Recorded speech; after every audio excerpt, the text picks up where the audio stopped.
I asked a few people around me and my Instagram where they saw vlogging was going in 2021, and here are their answers. I gave up on the everyday YouTube stuff like 2 years ago, and I barely made it a month of daily uploading. I uploaded this video on the 1st of December of 2019, and I uploaded every single day until the my year 2019 video. And there were so many times in between here where I almost didn't post. Like these 2 days in a row, I almost didn't post. And that was terrible. I don't know how I filmed every single day in my life, like 4 years ago. But this really makes me think that I really film every day. 5:52 p.m. I have a soccer game at 7:30. Just get up on it, and I hit it real easy like a punchline. But fuck it, we gon' get right to these bands. She spend the night with her friends. Yeah, them hoes hit my line when I land. And since the check on the gram, they all need a man. But show me your toy, I ain't no toy. I got a couple little thoughts, I get glued to 'em. And we don't like to talk. I've gotten this question a few times, and that's like, what would you classify a vlog as? I'd personally classify a vlog as like living a day with me through a camera. Where I find where I can make it the most interesting is through my editing. Because you can only be so creative with what you film and the way you film it without having a whole film crew. And last time I checked, we have one body, one computer. Hello? We have to leave soon. Okay, so next step is get mom and go. See, I don't know how to completely push this in a video, but the reason why I do sports is because I can think of creative ideas while I'm doing it. And I found myself running a lot lately, and that gives me a lot of things to think about. As I've grown up a little bit, I've seen how much your environment matters. And that's honestly kind of how I started a podcast, was because I had so many things fed up in my life where I just needed an outlet and I needed something to do. And if you guys have not checked it out, it's up here. See, I found myself asking the question, is this creative enough to do well? Because I feel like we've seen so many of other people's lives from 2016 to now that you really have to question if a vlog is worth filming. In this video, I'm gonna deep dive into other people's minds that are around me, kind of ask them what they think of vlogging and where it's at in 2021. We'll start off with Instagram stories. Where do you see where vlogging has gone from in like 2016 to 2021? Where do you think it's been and where it's gone? This is my mom. She's been super supportive over everything I've done within the past few years, and I'd like you to meet her and see her opinion. I think the voice of vlogging has gotten louder. I think it's being backed with more information. And get your facts and stand up for what you believe in or what you feel humanity needs.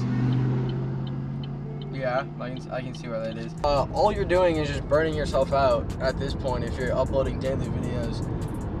So I see it less as just film whatever your day is, push a narrative in every single video and every single day to create a video. I see it as more of like a fit and polished project that takes a week, 2 days, 3 days, 4 days, a year to make even. And some people still title them as vlogs. Like I've had videos that I filmed and I didn't put out for like 8 months because with all these algorithm changes, like Instagram just changed their algorithm, and I see YouTube about to do that because they're implementing shorts and a whole bunch of different things. I see it going to more short form content, and I see Alex Warren, Emma Chamberlain, and David Dobrik pushing that. Like David Dobrik and Alex Warren, they keep it as like 4 minutes, and as what Casey Neistat said in the No Jumper interview he has, who is this kid David Dobrik? Like, oh my god, that kid has to have some balls on him to cut everything out but action. It's just so action-packed. And I think podcasts are influencing vlogging. Podcasts are popping right now. Because podcasts give you information that you don't have to look at. You hear them, and then they reference you to a vlog or a video. Exactly. That's exactly what my podcast is. I'm gonna go play soccer. Love you. Here's what my Instagram had to say, and here's my 2 cents on it. I can agree with the irrelevant thing to an extent, but I can also really agree with that YouTube as a platform is dying. I see a lot of other platforms like TikTok and Instagram being our new video platforms. Instagram has come out and said that it is no longer a photo sharing platform. But the irrelevant part, I can't really get behind because there's still a lot of people on YouTube that are uploading vlogs and absolutely killing it. It's definitely not as popular as it once was, but that's just the way the cookie crumbles, especially now when a lot of places are still in lockdown for COVID. There's not many places to go out and film. I don't see it doing too well on YouTube at the moment, but I see it making a comeback. I feel like this next wave of creators that are going to be around my age are going to see David Dobrik come back, and a lot of these other vloggers from around the 2016 era come back and say, I want to do that too. I only see TikTok lasting a few more years.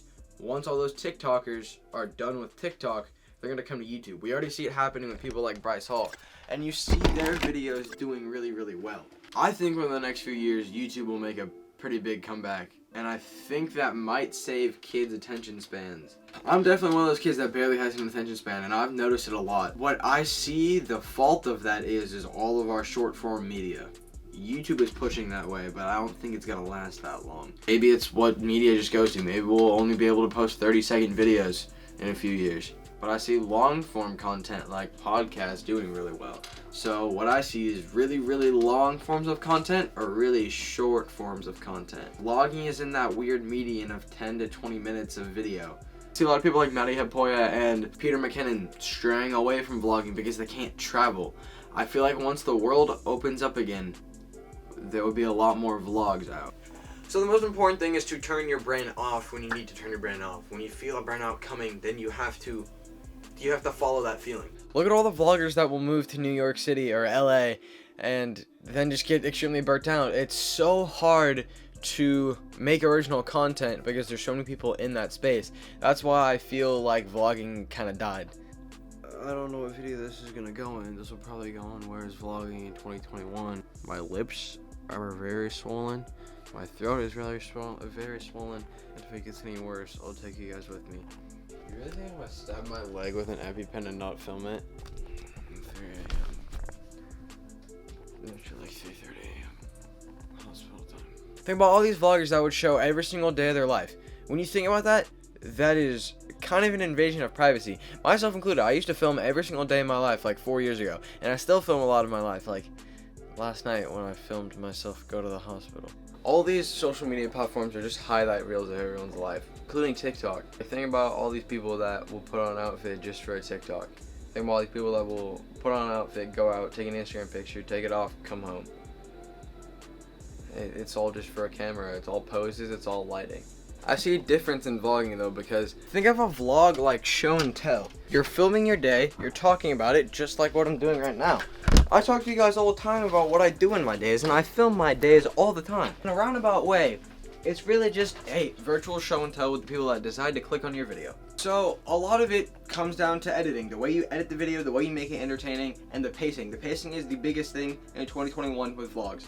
I just see everyone's attention span depleting, and that's why TikTok is so big. And I see YouTube moving to a more short form content platform. And this isn't to say that you can't make a vlog in 2021. I firmly believe that you can, as long as you make it interesting enough and film it and edit it correctly, because everyone has just as complex of a story as the next person. So if you've been wondering if you should start a vlog, my advice is yes, because all you can do is learn. If you have not already subscribed, please subscribe. I'm almost halfway to my goal of hitting 1K by the end of the year. We're about to hit 400. So if you guys can help make that happen, that would be sick. My goal is just to make everyone happy and just reach as many people as possible. So that's why I preach you guys to subscribe if you enjoyed, but literally only if you enjoyed. If you don't enjoy it, don't subscribe. See, I don't leave a lot of the negative things in my videos because I don't want to push a negative narrative in a video. But I feel like sometimes that's kind of crucial in a vlog to tell the entire story. The way it should be in 2021 with vlogs: intro, talk for a minute, action, setup, action, outro. Something like that. But when you look at something like a more cinematic, like Casey Neistat style vlog, it's intro, time lapse, setup, action, time lapse, setup, action, end vlog. And those are all really strung out, whether it's him building something or him going to a meeting or him talking to Candace or him skateboarding around New York. He always talks about something. And especially in his review videos, there's a lot of B-roll, there's a lot of clips from the product that he is reviewing. So I feel like his creative genius mind can't be really replicated. One of the only travel vlogs I see in 2021 is from Elliot Choi, and he makes longer form content and he's doing really well on YouTube right now. So that's why I still have a little bit of hope in vlogging in 2021.